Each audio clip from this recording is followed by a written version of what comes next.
All right, it looks like most participants are making their way in. Welcome, everybody. This is the second in the series of Tier 2, focusing on specific practices. I'm going to turn it over to this amazing group of presenters and panelists.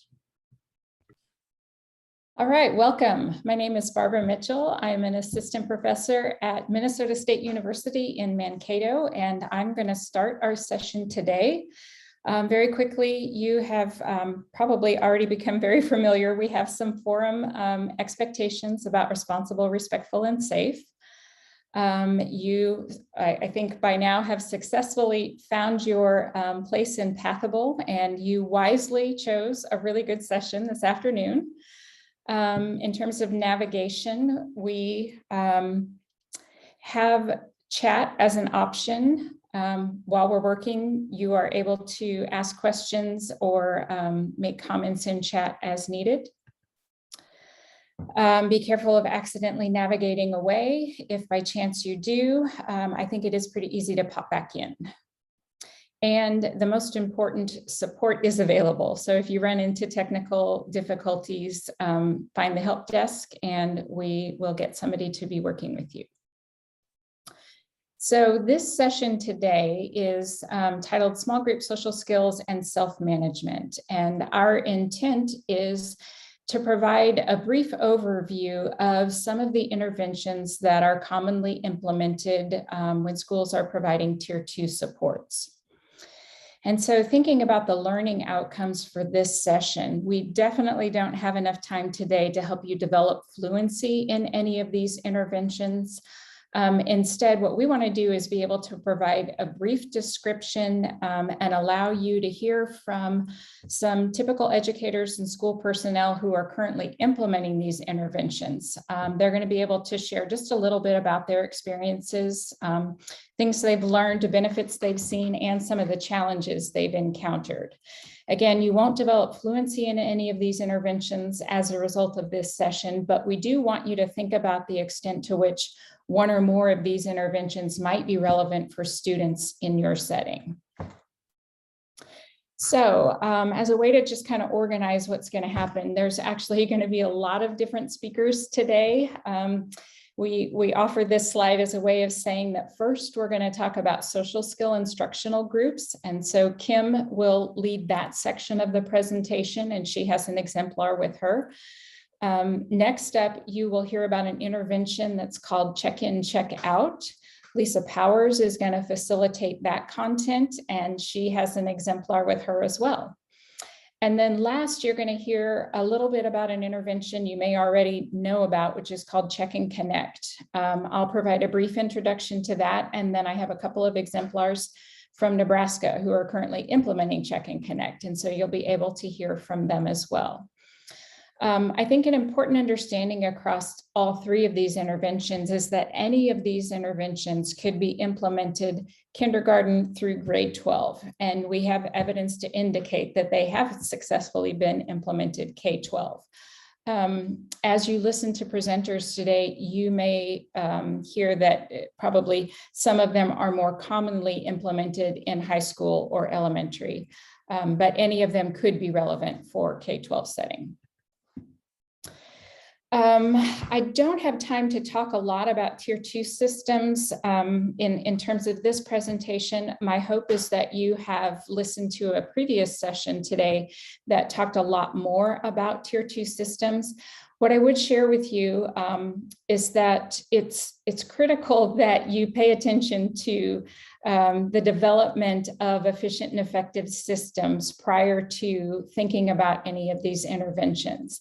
And so again, we don't have time to talk through all of the components and features of Tier 2 systems, but I've embedded this content as part of this presentation so you can refer back to it at another point. When we think about the interventions that are going to be shared today, in order for those to be implemented with fidelity and to lead to maximum outcomes and to be able to implement them at capacity, it's really critical that you think through the system components first. The interventions are sometimes the fun part and the part that people get most excited about, but the Tier 2 system components are the things that are going to help you implement these interventions successfully.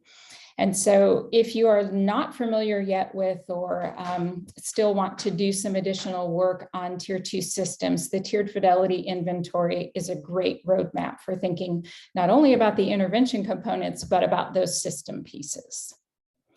So with that, I'm going to go ahead and hand over to Kim Selders, and she is going to talk about the first intervention, which relates to social skill groups or use of social skill groups. Perfect. Thank you, Dr. Mitchell. Let's see if I can.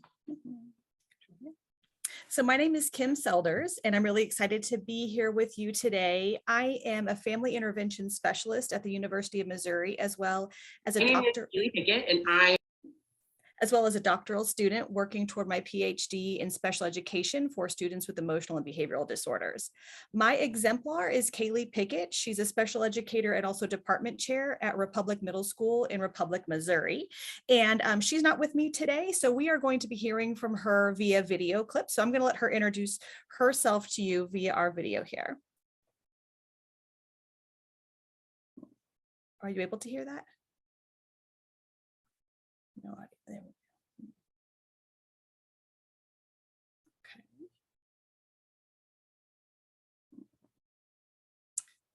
Interesting. So Lisa Powers, if you unmute and go back, we should be good. Sorry, everybody.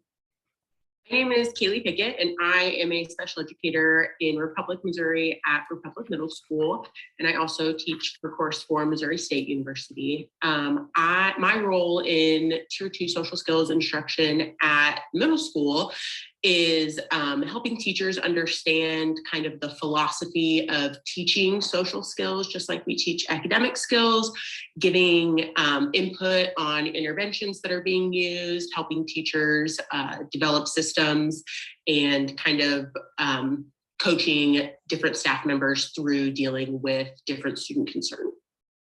So as you can hear, Kaylee has quite a lot of experience doing Tier 2 social skills interventions. And so we're going to be hearing more from her throughout my section of the presentation. A friend and colleague, Dr. Risha Adamson at Missouri State University, conducted an interview with her. And so we'll be able to see some more details about what that looks like in her particular setting and her experiences. I do want to kind of set up that while we have a very short time today to talk about Tier 2 social skills interventions, we're going to highlight the two areas in red: group procedures and teaching elements, but want to give you that framework of there are these other elements to social skills instruction that are very, very important for you to know as you're implementing them. We have put into your Pathable portal the Missouri School-wide PBIS Tier 2 team workbook that has a lot of details related to planning, implementation, tools that providers can use when they're giving this intervention. So please check out that resource for more details. It is called the Small Group Social Skills document in your featured portal documents. So we're going to be focusing on just those essential features of the group procedures for Tier 2 social skills instruction, as well as the essential features of teaching elements for the Tier 2 social skills instruction. And we're going to have videos from Kaylee describing those experiences in her particular setting.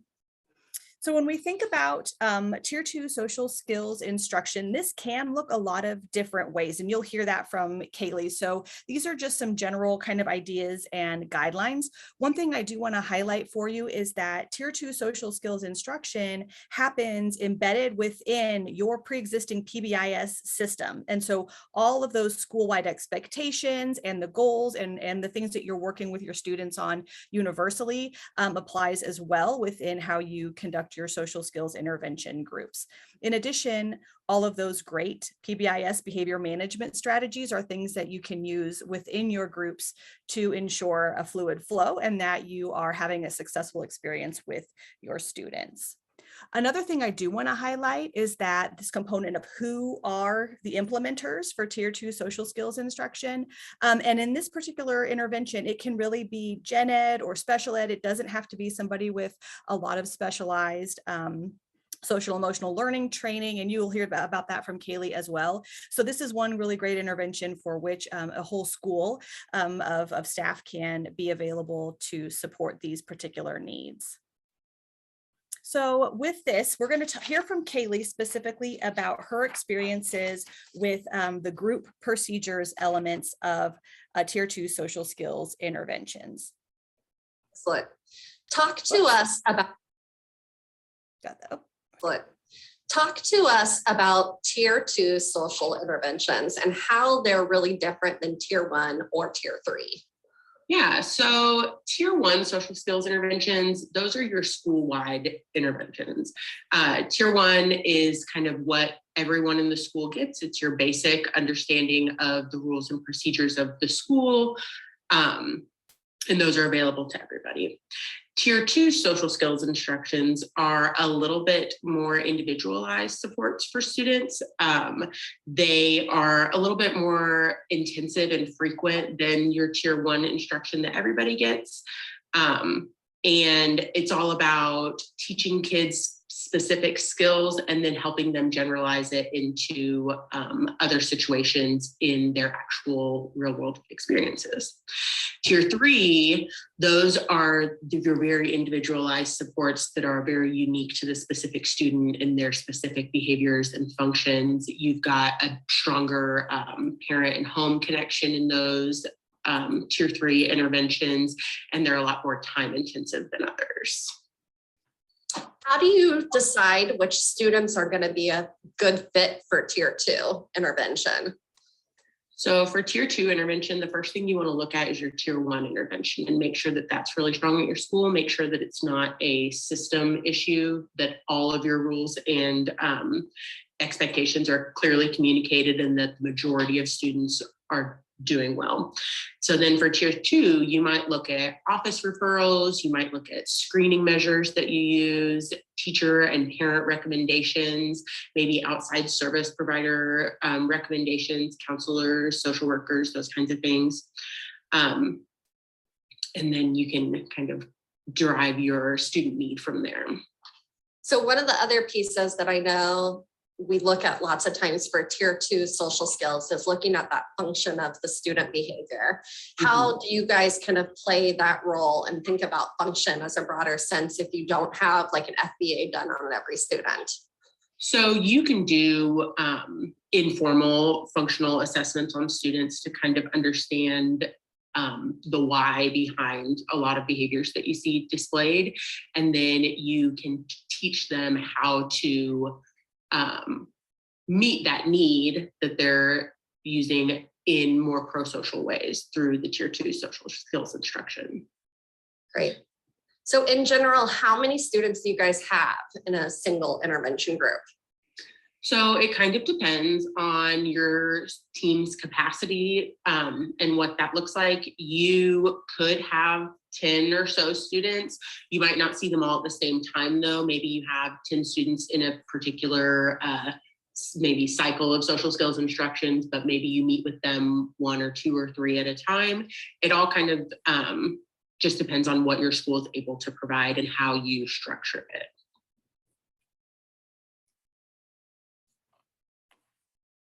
Excellent. Thanks.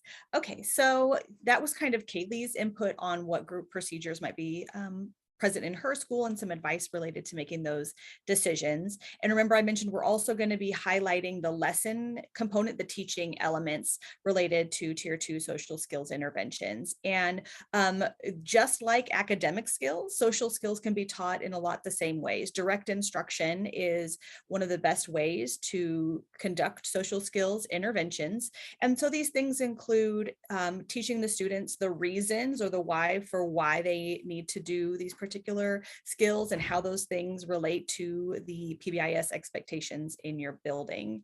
And then, teaching the skill, explicit teaching of the skill, modeling that skill, both with a teacher performing a non-example and then some pro-social examples as well. Giving students time in the session to practice and rehearse those skills through role play together, providing that direct feedback so that students can further develop their understanding of where they're performing the skill accurately and where they need to do some adjusting and reteaching and things like that. And then to have some practice homework assigned for using the particular skill within the school setting to help promote that generalization of what's being taught within the Tier 2 social skills intervention. So these are some general ways that we can think about the teaching those components, very similar to what you might be accustomed to for direct instruction and academic skills. So we're going to hear from Kaylee about the lesson components of her Tier 2 social skills intervention groups. So I'd like to hear about the logistics of the intervention so that everybody who's listening to this can know a little bit about the details and what really to expect when conducting Tier 2 social skills instruction. So typically, how many sessions do you do of Tier 2 social skills?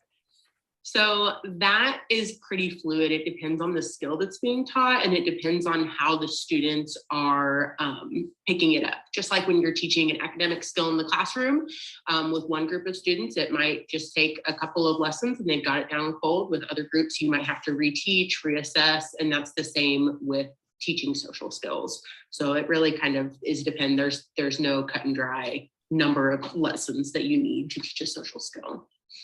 Based on your last two answers, I'm predicting the answer to this one, but how long are your sessions? It kind of depends. Just again, most skills, I would say from experience, can be taught and modeled and practiced in 5 or 10 minutes. And then you check in on them in generalized situations. So maybe you teach a skill in your social skills lesson that's kind of an isolated event. And then maybe you check up on them when they're in class and make sure that they're actually executing the skill. And then you can go back to reteaching from there. I would say that a social skills lesson itself probably shouldn't be more than 20 minutes. And if you're finding that your lessons are very long, you might want to look into if you're appropriately kind of chunking that skill up into those bite-sized pieces so that students can really truly understand them, understand why they're doing it a certain way, and be able to effectively show that skill. I love that idea of really chunking it up and really evaluating your own teaching. So tell me, what sort of materials then are going to be needed when you're doing intervention or Tier 2 social skills? So social skills instruction can be taught with just good model people and maybe a couple pieces of paper.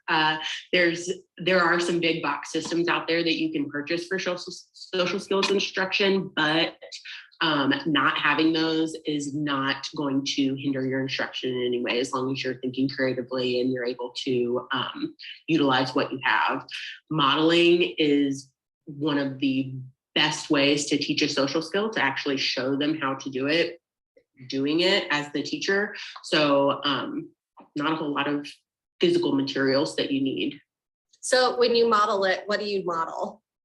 So you want to show them examples and non-examples, and you always want the teacher to show the non-examples, the ways not to do it, and then you want your students to always be practicing the correct way, because they're practicing a learned behavior that they're going to get. You always want them practicing it the right way, just like any direct instruction that you would get.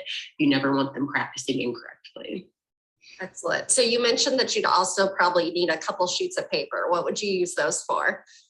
So you could have students or provide to students maybe a checklist of the different steps in executing a certain social skill. They might use a self-monitoring checklist to check themselves during the day and see if they're doing certain things. You might make your own data collection protocols for maybe observing that student in the lunchroom, and maybe you're checking to see how many days they go without or go with exhibiting a certain behavior. So just some different protocols like that. So you've kind of given us a little teaser here, but how would you determine that progress and growth?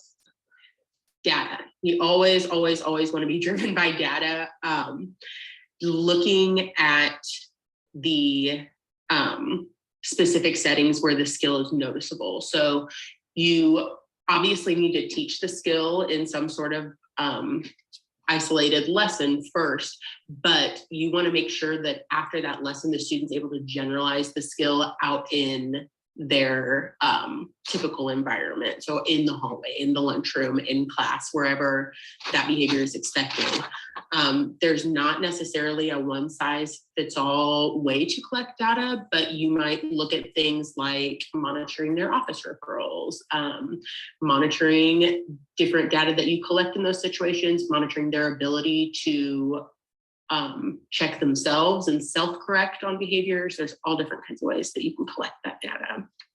So how do you know, once you've collected this data, that the intervention is complete, that the social skills instruction for that skill is done?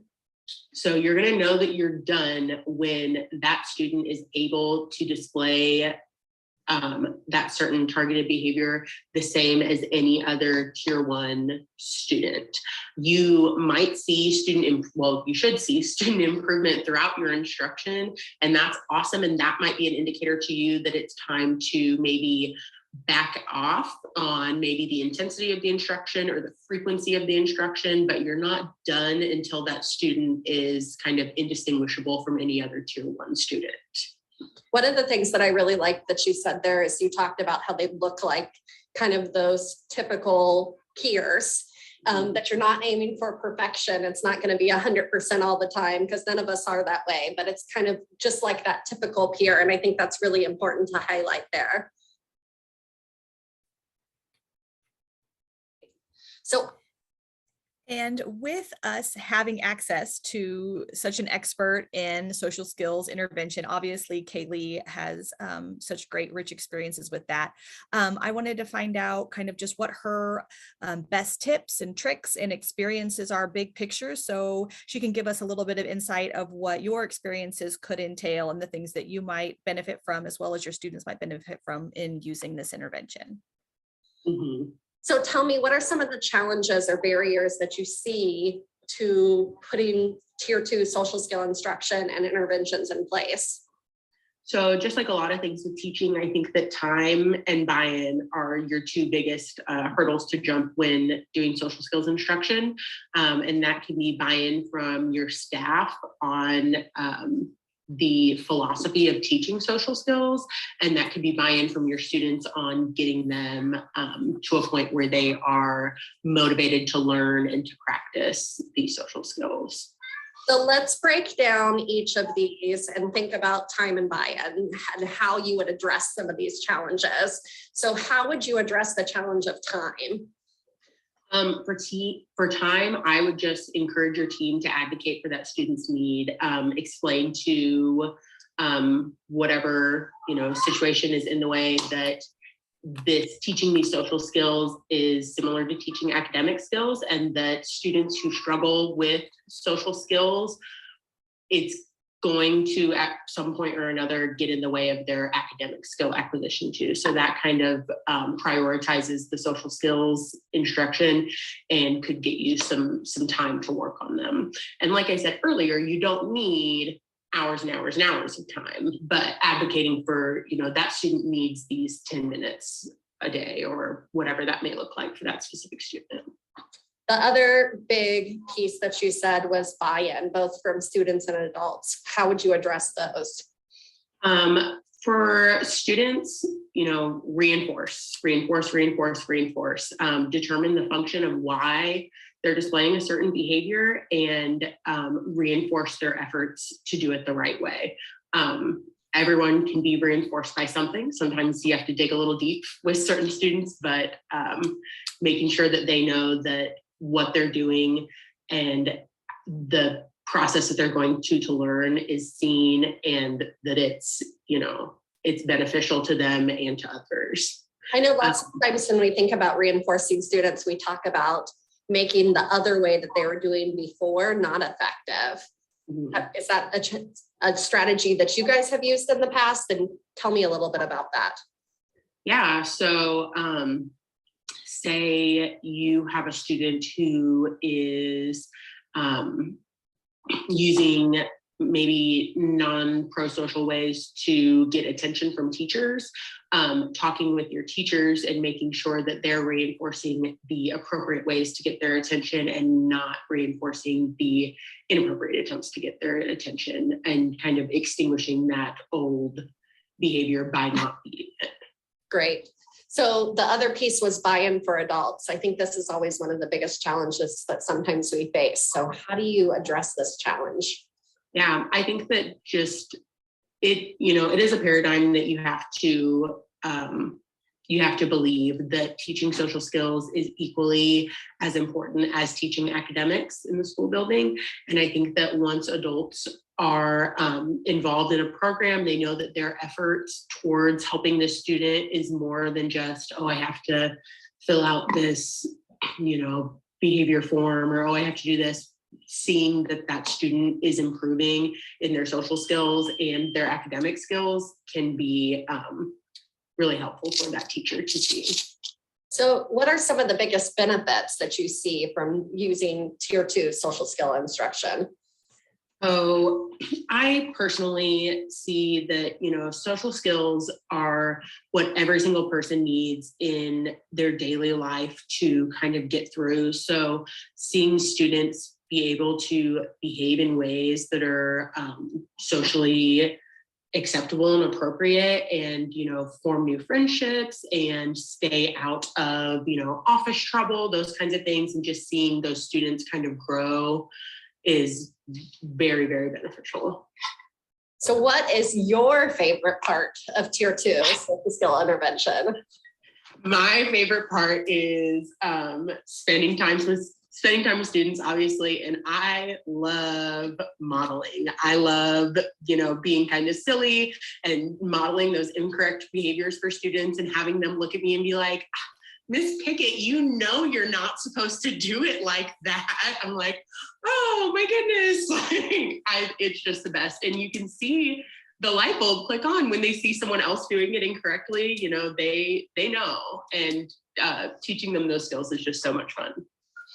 So what do students, you think, enjoy the most about and when they're a part of Tier 2 social skill instruction?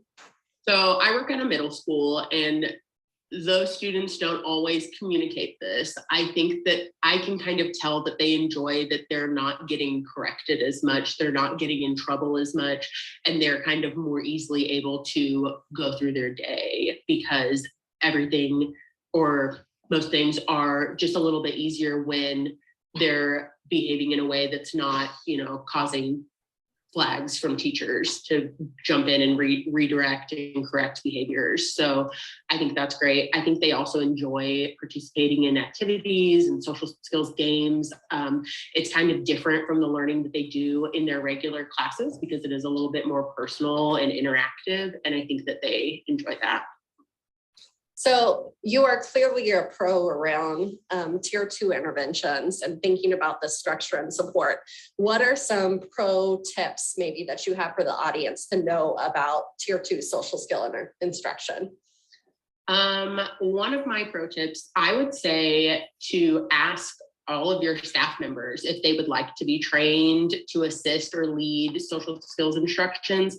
A lot of people are actually very good at teaching those small social skills, but they feel like, oh, I'm just a math teacher, or I'm just a librarian. So letting those teachers know that there is a need and watching other teachers kind of fill that need can be very cool. It doesn't all have to rest on just your special educators, your counselors, your typical intervention team shoulders. It can be kind of sourced out to other team members who want to fill that need. I would also say let your data drive your programming. Make sure that you're putting through kids in intervention cycles that they need, and you're letting the data kind of shape what those cycles look like and how long they last and how they're being delivered to the students. And then my last tip is that the purpose of the intervention is to decrease your support over time. So make sure that you set up some pre-specified kind of milestones of when you're going to start backing off your instruction and letting the students be a little bit more independent with generalizing this. Sorry about that, went backwards too far. So with that, I want to thank you for taking the time to listen to my content on social skills instruction and Kaylee's exemplar. I think there's a really practical and fun way to end that portion. We're going to switch over to the check-in, check-out group. And while we're doing that, we have a poll in your portal that you can answer about the aspects of Tier 2 social skills intervention that are exciting to you to think about in your own school.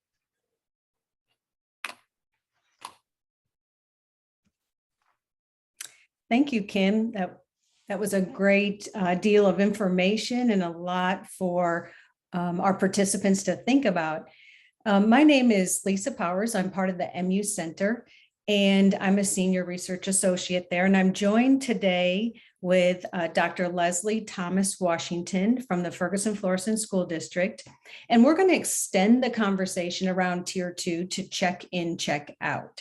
So think about some of the same critical features that Kim and Kaylee talked about, and we'll align and also highlight some of the differences when you think about Tier 2 and specifically the practice of check-in, check-out. Dr. Thomas Washington and myself are going to structure this 20 minutes of the conversation around these three big ideas. I'm going to describe and define the critical features of check-in, check-out and connect it to sort of the existing literature.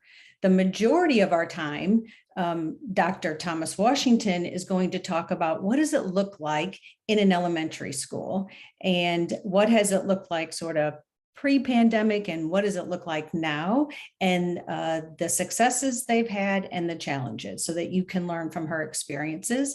And then we're going to end with some resources you can use right away to connect to more detailed information about check-in, check-out. So some big ideas that we want to share really have to do that we know this is an emerging evidence-based practice, that the good news is schools across the country are successfully implementing check-in, check-out.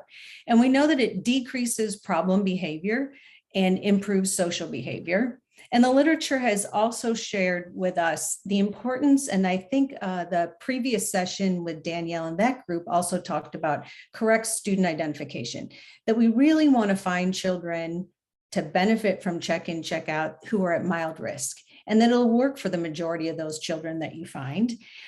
We also know that embedded in the intervention itself is high rates of adult attention. So you want to look for and connect children to this intervention who are reinforced by adult attention. So we're going to keep those things in mind as we talk about, so what is check-in, check-out? So this is just a quick review, and we do have uploaded in Pathables as well, detailed information of where you can get from the Missouri Center, as well as courses on this, as well as some text that you can look at. But what we want to start with is just getting a common understanding of some standard features around check-in, check-out. One of the things that we know that's important is to start with, and I'm kind of in the blue boxes right now if you're looking on your at the presentation, is really having a check-in, check-out coordinator, someone who organizes the data systems and practices of the intervention. So this coordinator connects to your Tier 2 team and is part of your school system. This coordinator then has the function of ensuring that the intervention is delivered as designed, and the interventionists, which we'll talk about in a minute, are supported either through training and coaching, and that also data is at the table. Data is at the table for student identification, as well as monitoring progress of, is the intervention implemented as designed, and are students making progress? So that's sort of the role of the check-in, check-out coordinator. What does the intervention actually look like? And most of you might be familiar with this, but it really is around these critical features, that there is someone in the morning and in the afternoon to set the child up for success in the morning and reflect on their day in the afternoon. So that is what we call a check-in and check-out part. So the morning person ensures that they have what they need for success in school, reminds them of their school-wide expectations, and sets them up for success of the day. Typically, in a standard check-in, check-out intervention, a coordinator can take 10 to 12 students that they organize to support to start their day and end their day. And most commonly misunderstood is that that's sort of the sweet spot of check-in, check-out. It is an important piece, but we know if I were going to circle anything to make sure our school is doing well, is that the regular feedback from the teacher is consistent and systematic. And we'll talk about how you can do that with a daily progress report. But that's really the sweet spot, that the teacher's giving good regular feedback to the child around how they're doing in those blocks of time that you've allocated. And then at the end of the day, the child will meet with the facilitator to check out, to review how their day went, to be encouraged for things that went well, to do some pre-corrects and problem solving around things that they might have struggled with. And then the information goes home to families. And there is a great deal of information, don't have time to go into it today, but how do you engage families in this process? How are they part of supporting and encouraging the child as part of the check-in, check-out process? Another critical feature is having a daily progress report, and schools design these match to the context of their schools, but we're just going to highlight a few things that are super important to consider as you're making your daily progress report. One of the things that you want to think about is the time periods across the day in which the teacher will regularly check in with the child, and those are marked up at the top row.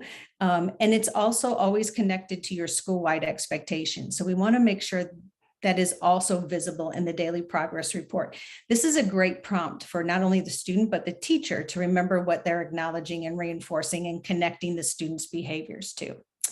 The other piece that is commonly on a DPR is a place to record the goal and total the points, so you can provide feedback to the child. Did you meet your goal for the day? We have included prompts for morning check-in and afternoon check-out for the facilitator so that they can be reminded of the critical features of actually checking in and checking out. So did it happen? We know that we need to plan for sometimes our check-in, check-out facilitators might be missing, especially now when everybody's subbing for a lot of different things. So if the check-in, check-out facilitator can't be there, is there a sub available? So making sure it actually happens. Did you give a positive greeting? Did you remind of the expectations and daily goal? Do they have the materials ready for class? And check in, how did it go in communicating this with home? Another feature that we really just want to highlight super quickly is sort of the wow section on the DPR. We really want to encourage teachers to write and record the positive things that occurred during the day versus writing anything around where the student needs to improve. We really want it to be focused on the successes. We actually have had children fill in that spot as well, writing down their successes, and that's a way to empower them. So this is probably the fastest version I've ever done of sort of the check-in, check-out, but there are a great deal of resources. We really want to get to hearing what it looks like in a school. And before I turn it over to Dr. Thomas Washington, I want to say two things. One, it's been an honor to work alongside her for a decade. She's one of the most positive, energetic principals I've ever seen. And two, when you listen to her talk, I want to keep in context that the year that we've had, she is evidenced of going back to the basics. She's making sure that tier 1 is firmly in place and now layering in, check out. So I just want to keep that in mind as she shares her successes and experiences at Combs Elementary. And with that, I'm going to turn it over to Dr. Thomas Washington. Thank you, Dr. Powers, for that wonderful introduction. It has been my honor and pleasure working with you as well. You are awesome. So good afternoon, everyone. Again, I'm Leslie Thomas Washington, and I am the proud principal of Combs Intermediate School in the Ferguson-Florissant School District. I am just delighted and so excited to be here with you today to just share our journey and some of the things that we have been doing with check in and check out over the years. Just to give you a brief background, we are an ELL center. Our current enrollment is about 310 students, and we pride ourselves on excellence, doing everything with excellence. Our district is located in suburban St. Louis, and it serves more than 10,000 students. And we have students from preschool through 12th grade. We have our district has a wonderful comprehensive program that is fully accredited by the state of Missouri. And as you can see on the map, we are divided by pre-K through 2 schools, intermediate schools. We have several middle school components and our high schools, and we're blessed to have the Challenger Learning Center and a Little Creek nature area as well, just to highlight some of the great things in our district. Laying the foundation, we call it SPARK, which means safe, peaceful, responsible, cooperative, and kind. And every morning, during the morning announcements, after we do the Pledge of Allegiance, each and every student shares or states our SPARK pledge. And to me, it just sets them up for success for the day. And so the kids really enjoy and look forward to that. We also have a SPARK monthly assembly, and for that, I call it our 3 A's: achievement, attendance, and attitude, where we discuss that during those assembly. Of course, due to COVID and our restraints with that, our assemblies have been virtual, but it's really a wonderful way to highlight our students in the great things that they're doing on a daily basis. We also do school-wide compliments, and if you look to, it's my right of the board. It's a board with paw prints on it. For every class, every student is able to receive in class a paw print. And it kind of reminds me of Called Being Good. So the only caveat to it is that the classroom teacher cannot give the student the print. Anyone in the building, if the kids are in the hallway standing quietly or, doing something peacefully, whatever the other staff member deems, they will get a paw print or a hand. And after you get 25 hands and or paw prints, then you are able, the teachers' names are on there, they're able to get a compliment, which the compliment is a paw print. And at the end of the month, the classes that have the most paw prints up there. So each paw print represents 25 compliments. So you see, for example, Mrs. Pace's class and others, those 2 paw prints means that they receive 50 compliments. And so with that, at the end of the month, those students' names are drawn, and if they are picked, they get what we call a traveling trophy. So it gives them bragging rights in their classroom. Next, our PBIS celebration. We have monthly PBIS celebrations for students that are referral free and or have 80% on Dojo. And Dojo is just a way for us to communicate with parents and give students points for displaying those SPARK behaviors. So for example, in a past PBIS celebration, we celebrated at the beginning of the year with popsicles and music on the blacktop. So the kids really, they look forward to those monthly celebrations every month. We also give out Cougar tickets, and for an example, this is an example of a Cougar ticket It could be just something that simple where you give students a ticket, kind of like called for being good. And names are drawn weekly for a prize, just to reward our students. We also have a classroom matrix, which goes over those SPARK traits, and it kind of sets the students up to be successful. It gives them a visual, constant reminders of those expectation behaviors. And you can, if you come in our building or throughout our building, you see those classroom matrices. So we have one for the restroom. We have one for bus dismissal. We have one for the cafeteria, just for, you know, any and all parts of the building.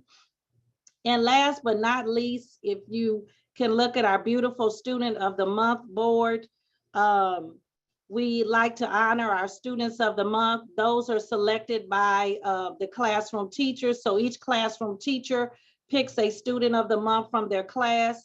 And we also allow the special area teachers to select the Student of the Month. So that means art, PE, music, library, they pick a Student of the Month as well. And it's any student that has done a great job, again, with following those SPARK traits.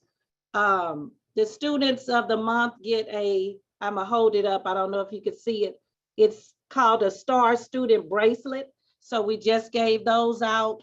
So we really like to honor and reward those students that are doing the right thing. This is just an example of our school-wide assembly that we recently had. Remember, I mentioned during that, we review our 3 A's, attendance, achievement, and attitude. And as you can see in the classrooms, we do it virtually, of course, because we're still in the middle of a pandemic. But the students really enjoyed that. And it just reiterates, you know, those expected behaviors. With our check-in and check-out system, this is one of our matrices for the classroom. As you can see, SPARK, safe, persevere, responsible, cooperative, and kind. This is a 6-week intervention that we do. It is through teacher recommendation. Parents are contacted because, of course, you want to, it's always important to have your parents on board with you. So we notify the parents. If they're in agreement, we proceed with it. The students have a daily progress report. And Dr. Powers mentioned that a few moments ago. We also do the check-in and check-out form, which is wonderful. On that form, students, we make them accountable for their own learning. They set specific goals for themselves. You know, each day, today I'm going to work on being safe in the hallway. And when they check in with their specific teacher, morning and check out in the afternoon, it's very, I love check-in and check out. It's very exciting to see those students reach those goals. We also progress monitor the goals. That is very important to make sure that the students are getting those desired behaviors that we are wanting. And typically, if students make growth within 6 weeks, if the data indicates through the progress monitoring and the goals, if the data shows that they're ready, then they can graduate and exit out of the program at that time. And this is an example of our check-in and check-out coordinator. Her name is Alicia Eastman. She's our awesome ISL, and she just does a wonderful job with our students. So I became the check-in, check-out coordinator because the coordinator left. And it kind of just came about fluidly. There were some students that needed support at the beginning of the year, and we noticed some things that we thought a relationship would fix right away. And so that teacher made contact, and we just kind of found partners that would work best with that student and meet their needs. So I became the check-in. Our focus this year has really been on building relationships. We built those relationships over the screen during virtual learning, but we wanted to make sure they translated to in-person when we got back in the buildings. And the way our district is designed, our students are from 3rd grade for fifth grade. So some of them have never been in this building and seen our faces in person before. So it was really important to focus on that relationship piece. Our focus. Typically, the second week in October, we do a screening where we kind of assess internal and external activities that students are presenting. However, we haven't been in school long enough to kind of get a full feel of what that looks like in a post-pandemic world. So right now we're going on teacher referral to make sure that we are meeting the needs of students. Typically,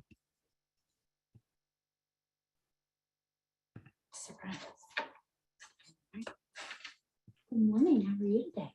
Good. Good. How was your night last night? It was good. Did you do anything fun? Yes. What'd you do?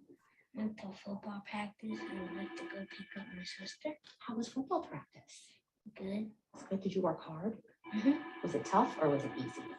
It was easy. It was easy. Okay.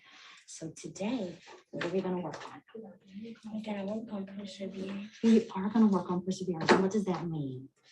Participate. And don't give up. And don't give up. That's right. And if things get tough, what can we do? We can try it over again.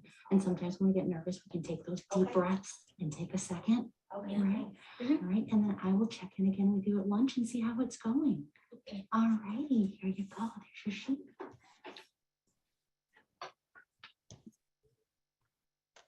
Surprise. If you just one moment, if you notice from Ms. Eastman, she did an awesome job with checking in with one of our scholars. And if you listen to her, what she said we were working on was building relationships. And I just so agree with that. That is what we're working on as a staff. You know, we know that with students, if they don't feel that you care about them, you can teach and do whatever you want, but it won't matter if you don't have that relationship built. So that is key. And this is another teacher, Miss Phillips' house, who is doing a daily report. Extra help because we know that you weren't here in the beginning of the school year when we first did this, right? But I do want to give you props, catching on real fast. I also want to let you know that I am really, really happy and excited about how you persevered through those equations, working them out, talking the process through, even using your whiteboard so that you could figure out what the answers were. I like how you were being cooperative because you could have easily said, oh, Ms. House, you know, I wasn't here to begin our school year. I don't know this stuff. But you cooperated, you worked it through, and it seems like you're really getting this information, huh? And I think you proud of yourself. I'm proud of you too. So can I give you 2 snaps? And continue the hard work. Keep using your dry erase board, okay? So that you can figure out those problems. One thing with the last video that I want to reiterate, if you notice with those videos, it kept coming back to our school-wide expectations. They talked about persevering. So it's important as you're going through the process to link it to your work. Challenges and lessons learned. Of course, we've all been virtual for the last 2 years. This year we did come back in person. We had to do a lot of back to basics to kind of re-jump with the staff. As I mentioned, our assemblies have been held via Zoom due to precautions with COVID. We hit it hard with school-wide routines. We really focused on that the first 2 weeks of school, just getting the kids back to a structured environment. Student engagement is key. The things that we worked on doing virtually with student engagement, we are continuing those as well while we're in person. We've also had to retrain teachers on check-in and check-out just because teachers have not been in the building. A challenge has been that we are short-staffed. We're down to only 1 building aide. So we're versus having 3. And so, you know, that's been a challenge. And our screening has been put on pause. If you heard, we've been using teacher recommendation. And last but not least, success and next steps. Building relationships is key. Tier 1 is in place. We are proud to have received the PBIS Awards of Excellence over the years, as well as rooting for each other award that we received October of 2020, and that was from the Missouri Department of Education. We are expanding our check-in and check-out support to support more students this year. We also are having a newcomers club along with social skills, and our next steps will be to identify students with internalizing and externalizing needs to provide the proper tier 2 and tier 3 support to set the students up for success, both behaviorally and academically. Thank you so much. We appreciate it. The resources are available, and we want to leave our participants with this question to think about in Pathables, and we will turn it over now to check and connect with Dr. Mitchell.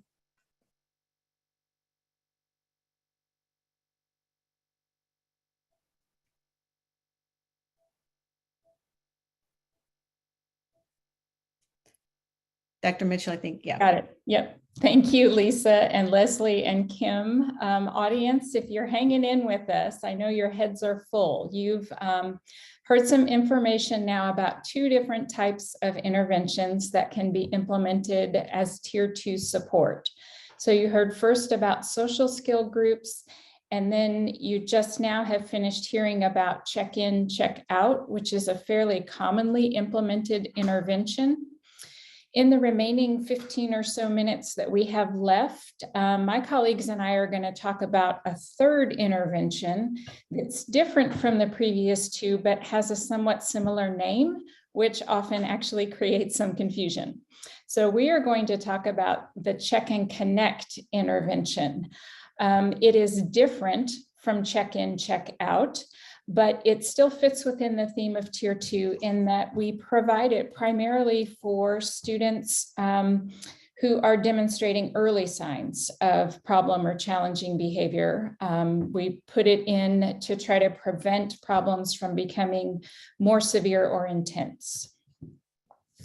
So when we think about the check and connect intervention, there's some key components that help us sort of distinguish it from other interventions. So as a basic overview, every student that's enrolled in the Check and Connect intervention is assigned a mentor.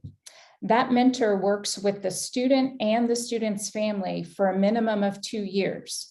So different than a social skills intervention or a check-in, check-out because it's a longer intervention. Mentors engage in what we call a check process. So on a regular basis, the mentor that is assigned a student and family checks on particular indicators that would assist them in knowing how well the student's doing in school. So those indicators are data-based indicators, things like attendance, grades, suspensions, credit accrual. So the mentor regularly checks on student data, and then they engage in what's called a connect meeting. So on a regular basis, the mentor connects with his or her student who are assigned on the caseload. That connect meeting is important. It's a very structured sort of meeting in which they have a conversation about the student's data. Then the mentor also engages or connects with the student's family on a regular basis.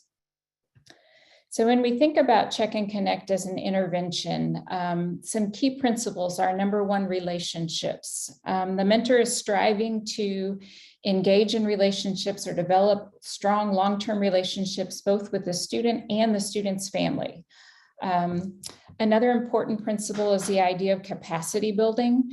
So it's not that the mentor does things for the student, but rather the mentor teaches the student how to engage in problem solving, how to navigate through potential situations, maybe related to grades or discipline or behavior management. And then the final component or principle is this idea of persistence plus. The mentor is meant to be a person who does not give up on that student, regardless of whether the data is indicating the student is doing well, or the data is indicating that there are some problems and challenges. The mentor continues to be that positive support and adult for a student in the school environment.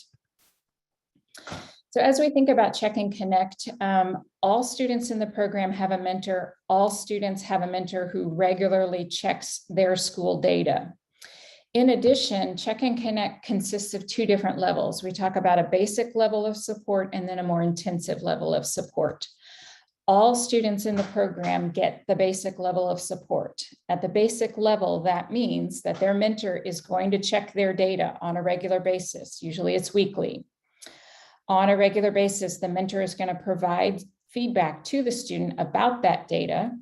They're going to have a conversation about the importance of staying in school, and the mentor is going to explicitly teach problem-solving skills to the student. So many students are going to be responsive to just this basic level of support, which essentially consists of a weekly meeting and a brief conversation. For some students, though, the data is going to indicate that they are continuing to have difficulties in one or more aspects, whether it be behavioral or academic. And based on that data, the mentor may determine that the student needs more intensive or individualized support. And so then the mentor will help identify supports that will match whatever needs are being identified according to the student's data. So we talk about basic and intensive. So that's a very quick, brief overview or explanation of some of the basic components of the intervention. What we'd like to do in the remaining 15 minutes now is give you an opportunity to hear from Cody Christensen, who is currently an assistant principal at Fremont High School in Fremont, Nebraska. And then we will also hear from April Beck, who is Dean of Students at Fremont High School in Fremont, Nebraska. Cody and April were both key in developing and installing the Check and Connect intervention in their high school. They'll talk to you about starting with a small group of students, but they have since been able to expand their program to a much larger number of students and have been able to consistently implement the intervention over a couple of years now. So we're going to let them talk to you a little bit about their experiences and work with this intervention. Hello, my name is Cody Christensen. I'm an assistant principal at Fremont High School. My name is April Beck. I'm a Dean of Students at Fremont High School. We have the very tough task of completing this presentation in the next 10 minutes, but we are going to bring it home. So That's right. I'm going to first start with why we chose Check and Connect. And basically, it was because we wanted an intervention that supported students both academically and also behaviorally. That, along with this intervention, is grounded in research as far as increasing graduation, attendance, decreasing dropout rate, decreasing academic behavioral referrals. So that was the main reason why we chose Check and Connect. So with our Tier 2 team, we follow the recommendations that the TFI has for us as far as who is on our team. To name some specific positions, we have our admin, special education teachers, counselors, our school psych. We also have classroom teachers on our team. As our team has evolved and as our intervention has evolved to include some academic resources, we've also included an ELL or an ESL teacher, and then also our credit recovery teacher. Also, I'll add, we have our school social worker on our team, and she's invaluable. So the role of the Tier 2 team, when we first rolled this out, you can see the bulleted list. We had a lot of different things that we were going to try to accomplish. We're still learning and we're still developing. We aren't able to get all of these things done. And we'll talk about some of the things that we learned. But mainly we look at our system. Is our system working? Do we have a system to identify and nominate students? Do we have a system to pair those students with our mentors? And then are we able to look at some of our data, and is the intervention being implemented with fidelity? So our tier 2 meetings, we initially started with either meeting once a month for an hour or twice a month for 30 minutes. We have fallen on meeting once a month for an hour. Again, we cover some of the celebrations if a student graduates from the program, if we have some student successes, or if we have some testimonials from either parents or staff that we want to talk about. We look at the overall outcome data. So how many students are enrolled in our Check and Connect? And then every month, how many students are being successful? How many students are not at risk in one of the 3 criteria? So the criteria would be academics, behavior, and then attendance. We also then look at student nominations. Are there any new nominations that are coming in? And then that's when we would then talk about pair those students with one of our mentors. So again, our best intention, when we first started, we thought that we would be able to look at the student data that teachers put into the Check and Connect app, and we would be able to see, is a student having success or not having success? If they're not having success, then that's when our tier 2 team would come together and possibly problem solve around why that individual might not be having success. That doesn't work, or we haven't found a way to make that work yet, just because it's a 2-year intervention. And so it's not as cut and dry with like check in, check out per se, where it's only 6 weeks. Student might be having success for the first month or 2, might bomb a test, and now they would be considered possibly high risk for their academics. So a lot of that problem solving around the data, we delegate to our mentors, and we ask our mentors to use the data in the app to really then problem solve with the students. So how did we get this all going? We use what's called an intervention development checklist. The bad news is there wasn't one that was created, so we didn't have this resource as we were implementing this. The good news was our district was also implementing check-in, check-out, and social skills groups at the same time. So basically, we took the intervention development checklist from check-in, check-out, and all of the different tenets or strands that needed to be in the intervention. We took those ideas and then basically modified, formatted it to fit then the check and connect intervention.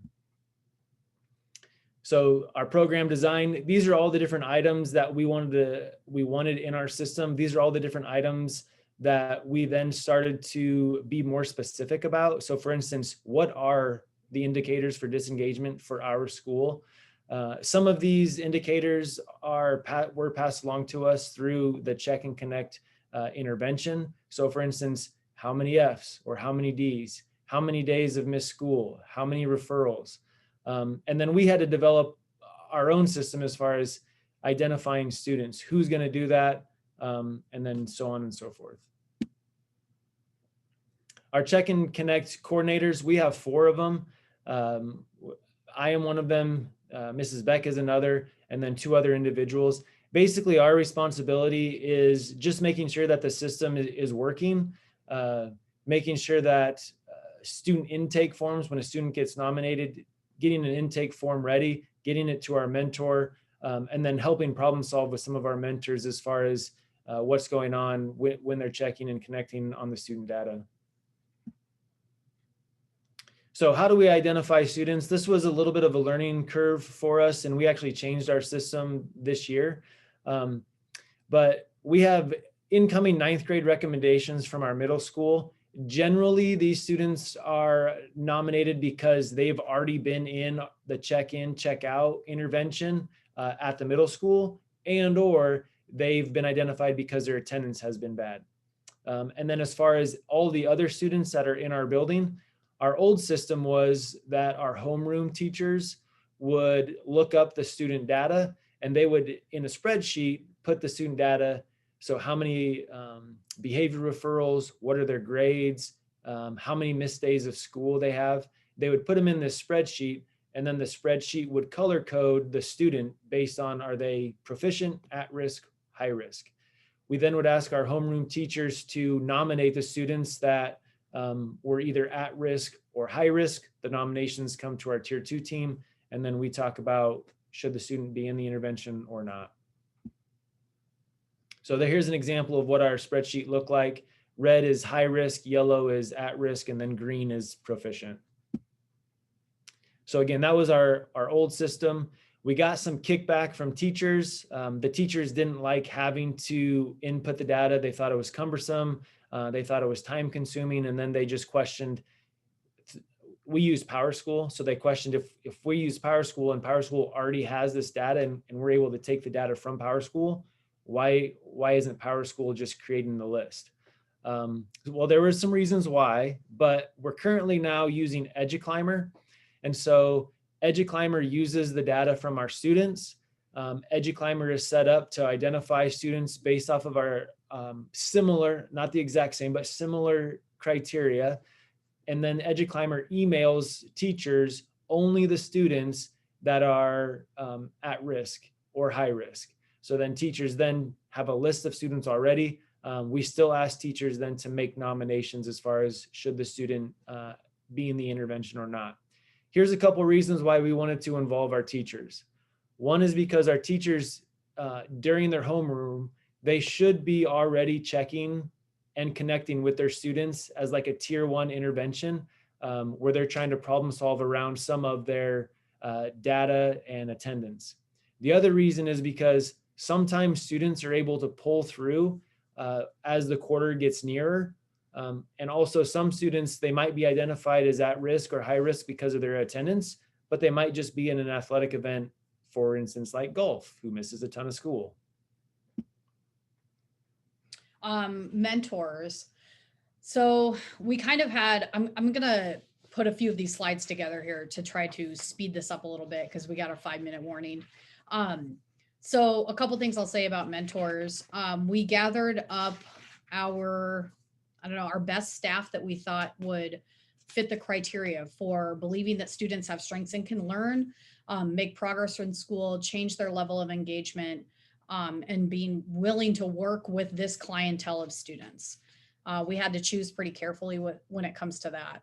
And then we trained our staff, like at the beginning of the school year in 2018, Cody and I took this group of staff members and we did an entire day training to basically get them up to speed on this program and what would be expected of them in order to be a mentor with students. In the pilot year before that, we had mentors meeting with students outside of the school day. And that was a big change that we did when we kicked off the program. We actually changed some scheduling, and I think that's on this next slide. Oh, okay. So we changed some programming with how the mentors were able to meet with students. And that, if you take anything away from this, is a really big deal, because I think mentors have to meet with their students during the day. And that's if you have mentors that are inside of your building. When we originally learned about this, you can utilize mentors in any way that you, I suppose, see fit, but we couldn't pay people to be like community mentors. So we had to utilize the already classroom teachers. And so we changed their schedules, and our mentors have a homeroom that's dedicated to Check and Connect. So we have 20 teachers in our building that are dedicated to Check and Connect. And we did some change with their schedules. And I think Cody might have a couple slides about that. So we do use the Check and Connect app that has been developed by the University of Minnesota. By no means is this a plug for the app. There are some things that we really don't like about it. We paid for it though through our school climate transformation grant money. A couple of things that it does help us do. It does allow us coordinators to oversee the intervention. It does allow us to see which mentors are inputting the data into the app. What percentage are they at? Are they at like 40%, or are they meeting and putting in the data at 90, 100%? So it does help with our fidelity. And then it also does allow the mentors then to look and progress monitor the students. So here's just some examples of some graphs where you can see progress monitoring of the student's success or not. So this is a slide that was in reference to what I was talking about, how mentors meet with their mentees. And because we changed this homeroom schedule, we were able to give our mentors no more than 5 mentees at a time. So then they just have those 5 kids in their homeroom, which allows them to have their dedicated time to meet with those mentees. And then you'll see though that it is a little bit of a numbers game, and Cody and I crunched it before we started, but We only can have 100 students involved in this due to the decision rules that we put upon ourselves to have a mentor have no more than 5 mentees. So that's only at like 7% of our population. So we're not at that 15% theoretically that you would want to be able to serve in a tier 2.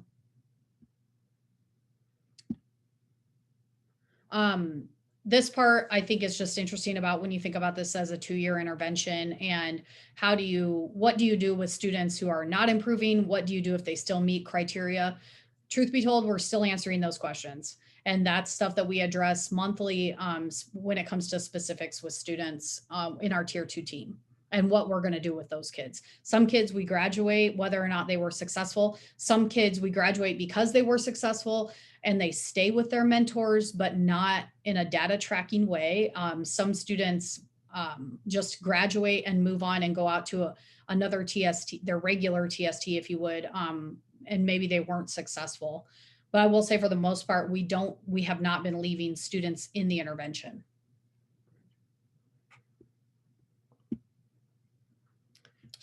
This is a challenge. Yeah.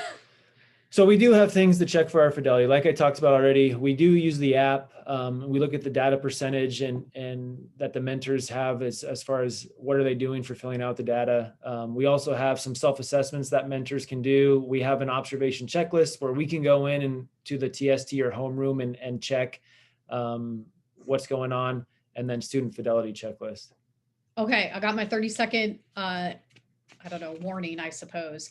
And you didn't get to hear me talk about StudyNet, which is the entire reason why Dr. Mitchell wanted me to talk. So I don't know if she wants me to talk about it. She can chime in and say, yes, April, talk about it. Otherwise, I don't know what. We can put the link in the files. So yeah, I really hate to do this. You guys are doing some great information. The questions through the polls, I've been doing the best I can within chat. Lots of people want to know, will all of this be available? I checked yesterday's sessions. They're already up. The files are there. Make sure you look in the files. Lots of good information about all of the content that our amazing speakers and especially our exemplars have been presenting today. And I'm going to offer up that they would be happy to hear from you via email if they've got specific questions. So thank you all very much. Thanks to the participants. Make sure you give us some feedback. We are always looking to improve this forum. And in keeping kind of with the theme this year, you heard lots of voices. And that's what this is all about, especially hearing the voices of the folks who are doing this day in and day out. Given the really rough year, they are to be applauded. So thank you all very much. Thank you.